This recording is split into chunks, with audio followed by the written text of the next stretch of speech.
एक कॉन्ट्रैक्टर का server hack होता है।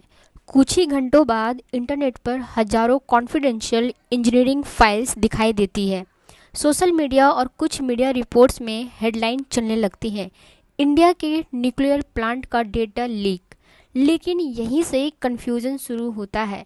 क्या इसका मतलब है कि न्यूक्लियर हैकर रिएक्टर के अंदर तक पहुंच गए थे?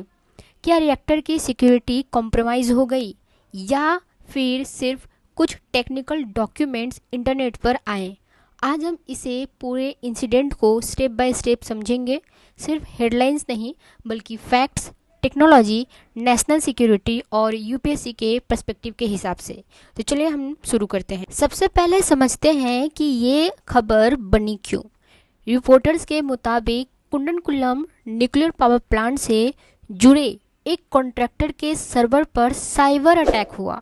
इस अटैक के बाद लगभग 19,000 इंजीनियरिंग फाइल इंटरनेट पर लीक होने का दावा किया गया। इन फाइल में इंजीनियरिंग ड्राइंग्स, वेंडर डिटेल्स और कुछ टेक्निकल लेआउट शामिल बताए गए। जैसे ही ये रिपोर्ट सामने आई, लोगों के मन में सवाल उठने लगे कि क्या इंडिया के न्यूक्लियर इंफ्रास्ट्रक्चर को हैक कर लिया गया। लेकिन इसी बीच nuclear power corporation of India limited यानी कि NPCIL ने क्लेरिफिकेशन दिया कि रिएक्टर के operational and safety system compromise होने का कोई कंफर्म्ड एविडेंस सामने नहीं आया।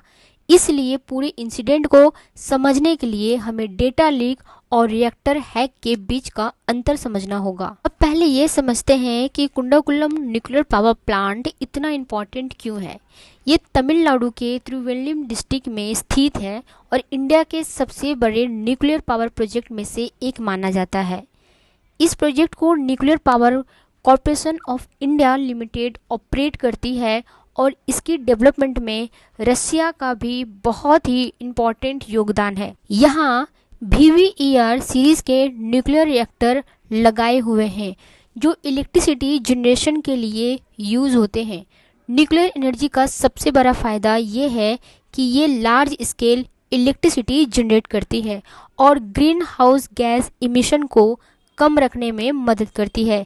इसी वजह से कुंडनकुलम सिर्फ तमिलनाडु ही नहीं बल्कि इंडिया की लॉन्ग टर्म एनर्जी सिक्योरिटी के लिए भी स्ट्रैटेजिक इम्पोर्टेंट रखता है। अब सवाल आता है कि अगर किसी न्यूक्लियर पावर प्लांट से जुड़े डॉक्यूमेंट्स लीक हो जाए तो उससे इतनी चिंता क्यों होती है।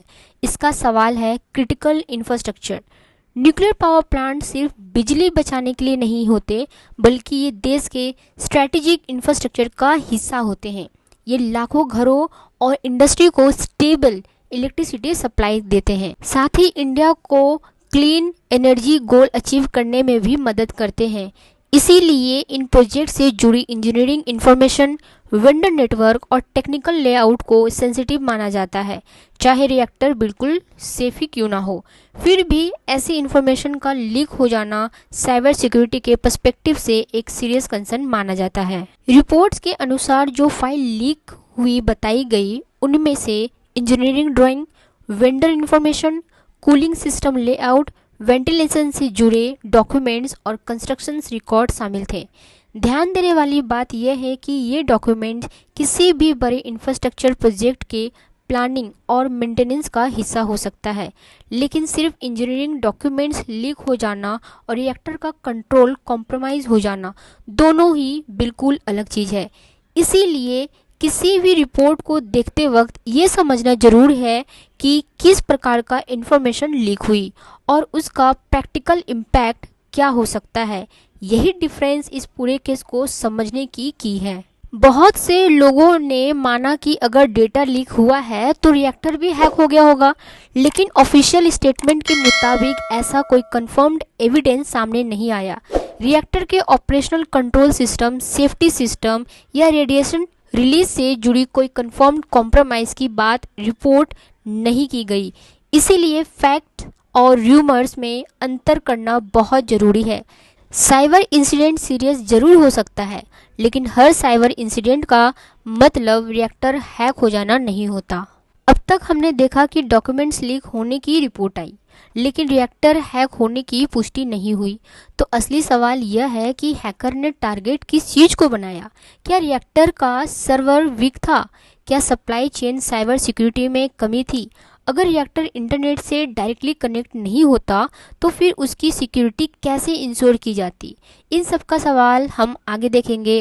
अब हम देखेंगे आईटी और ओटी नेटवर्क क्या होते हैं, एयर गैप टेक्नोलॉजी कैसे काम करती है, स्टकनेट अटैक से दुनिया ने क्या सीखा और इंडिया अपने क्रिटिकल इंफ्रास्ट्रक्चर को साइबर अटैक से कैसे प्रोटेक्ट करता है, और साथ ही हम इस पूरे टॉपिक को यूपीएससी के पर्सपेक्टिव के हिसाब से भी एनालाइज करने वाले हैं। तो चैनल को सब्सक्राइब कर लीजिए। जब डेटा लीक की खबर सामने आई तब सबसे पहला सवाल था ऑफिशियल एजेंसी क्या कह रहे हैं। Nuclear power corporation of India limited यानी कि एनपीसीआईएल ने क्लेरिफिकेशन दिया कि रिएक्टर के ऑपरेशनल और सेफ्टी सिस्टम कॉम्प्रोमाइज होने का कोई कंफर्म्ड एविडेंस नहीं मिला। इसका मतलब ये नहीं कि इंसिडेंट को हल्का माना गया, बल्कि ये बताया गया कि इन्वेस्टिगेशन चल रही है और अवेलेबल इंफॉर्मेशन के हिसाब से रिएक्टर के कोर ऑपरेशनल सिस्टम पर कई प्रभाव कंफर्म नहीं हुए। साइबर इंसिडेंट में ऑफिशियल स्टेटमेंट का बहुत महत्व होता है क्योंकि सोशल मीडिया पर अफवाहें बहुत तेज़ी से फैलती हैं। ये इंडिया की एनर्जी सिक्योरिटी और साइबर प्रिपेयर्डनेस का टेस्ट भी है। न्यूक्लियर पावर प्लांट देश की क्रिटिकल इंफ्रास्ट्रक्चर का हिस्सा होता है। अगर इनसे जुड़ी सेंसिटिव इंफॉर्मेशन लीक होती है तो उसका असर पब्लिक ट्रस्ट, स्ट्रैटेजिक प्लानिंग और फ्यूचर सिक्योरिटी पॉलिसी पर भी पड़ सकता है। इसीलिए साइबर सिक्योरिटी को अब सिर्फ आईटी इशू नहीं बल्कि नेशनल सिक्योरिटी इशू माना जा रहा है। साइबर सिक्योरिटी सिर्फ इंडिया की चैलेंज नहीं है। अमेरिका, फ्रांस, जापान और रसिया जैसे देश भी अपने न्यूक्लियर इंफ्रास्ट्रक्चर को मल्टी लेयर सिक्योरिटी से प्रोटेक्ट करते हैं। इसमें air gap system, continuous cyber audits, strict access control और रियल टाइम मॉनिटरिंग शामिल होते हैं। ग्लोबल एक्सपीरियंस बताता है कि टेक्नोलॉजी के साथ साथ ट्रेंड मैन पावर और स्ट्रॉन्ग साइबर पॉलिसी भी उतनी ही जरूरी है। आने वाले समय में साइबर थ्रेट और कॉम्प्लेक्स होने वाले हैं। आर्टिफिशियल इंटेलिजेंस की मदद से ऑटोमेटेड हैक्स बढ़ सकते हैं। क्वांटम कंप्यूटिंग फ्यूचर में इंक्रिप्शन सिस्टम को चैलेंज कर सकती है।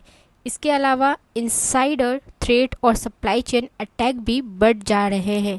इसीलिए साइबर सिक्योरिटी को कंटिन्यूसली अपडेट करना भी ज़रूरी होता है। एक्सपर्ट के मुताबिक फ्यूचर की साइबर सिक्योरिटी सिर्फ फेयरवेल्स से सिक्योर नहीं होगी। Zero trust architecture, regular vendor audit, AI based monitoring, cyber drill और एम्प्लॉय ट्रेनिंग को इक्वली इम्पोर्टेंस देनी होगी।